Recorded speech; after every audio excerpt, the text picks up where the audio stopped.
back to the show. South Africa's controversial electronic toll road system is now operational, and the country's commuters are very much opposed to the plan. Here it is.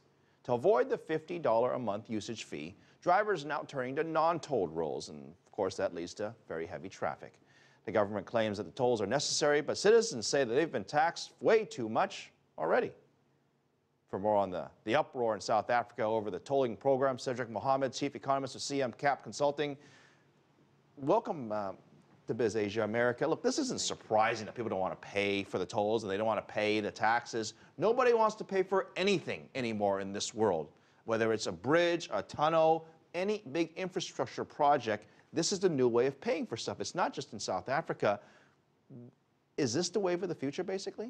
You're absolutely correct. It started really, the wave, the latest wave that we've been in started 10 years ago in America, when local, city, and state governments did not want to pay for bridges or they couldn't afford road infrastructure. So they turned to toll roads, and not just toll roads, they turned to privatization of highways. Foreign European companies would take over toll collection management. That's exactly what's happening in South Africa. Some would argue, though, that without the tolling of roads, these projects would simply not get approved and they would not get voted yes, and they just wouldn't get built at all. So isn't it better that some people are paying for something that some people use rather than have nothing built that nobody uses? You use the key word some. Not everybody benefits from a user system like this, a user pay system. You'll have a developed area in South Africa in between Johannesburg and say Pretoria, and maybe Cape Town and Durban that benefits. But there's all types of dilapidated infrastructure with roads throughout South Africa that won't benefit because it cannot be paid for via tolls. So the people of South Africa are upset. They accuse the government of instituting double taxation. They believe they've already paid for the roads, so why should they go underneath an electronic system that charges them once again for that use? All this argument is wonderful because it's the exact same argument that I hear around the world, whether it's Australia, Canada, Washington, D.C., or Seattle, or in Asia. People argue that, look, I've already paid for this bridge and this road. I don't want to pay again for a new bridge. Right. But that doesn't work, though, because things fall apart, and ultimately things get old and they need to be replaced. So somebody has to pay for these new roads, unless there's going to be no roads at all. Well, so shouldn't the government ultimately find a solution? If the government can do it. But in South Africa, there's been a problem with infrastructure being provided by the government. So now this is the alternative. But there's another angle, and that is whether the process is democratic. What has also upset the electorate in South Africa is the way that the decision was made. CAPS, which is a company in Austria that has the toll collection contract, was selected. They got the contract. It was no legislation involved. There was no referendum involved. And for 5 years now, the people have been protesting this. So if this decision can be made outside of the body electorate, the body politic, where's the accountability when tolls need to be raised? Where's the accountability when the collection system fails? Where's the accountability when there's breakdowns? It's the politicians, but this gets back to politics and sort of money, I guess, for lack of a better word. Well, is it? Here's what I'm trying to say, is that tolls are regressive.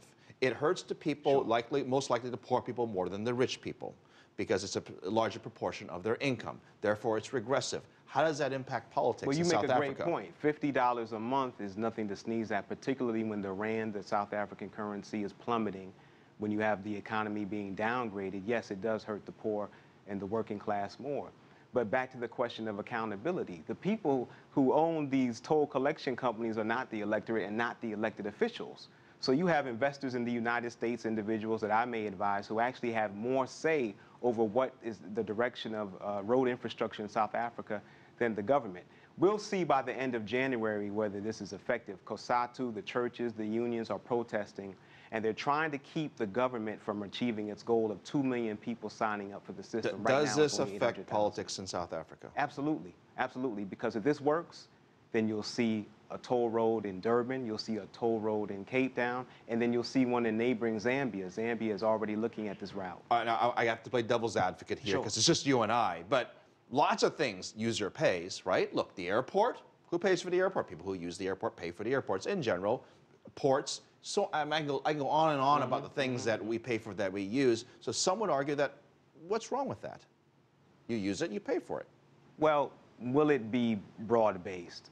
Will the quality of the infrastructure that develops around the user-based system that you're accurately pointing out, will that spread throughout an entire country? Will we see that in other parts of sub-Saharan Africa? The past history shows, and we're seeing it in the United States in places like Alabama, all across America, when residential and commercial development did not follow these toll roads, their funding source collapsed. You have bankruptcies, you have companies that have these toll collection contracts that are now restructuring their debt. This is happening in the United States of America. So I think the jury is still out on whether the user pay system works and whether it's broad-based, because what's unraveling in America could very easily unravel in South Africa should they continue in this direction. Tolls. I'm sure everyone has an opinion about whether they should pay tolls. Especially when they go up. I think we know what that opinion is. Cedric Muhammad, thanks for coming on Biz Asia America. Great to have you here from CMCAP Consulting.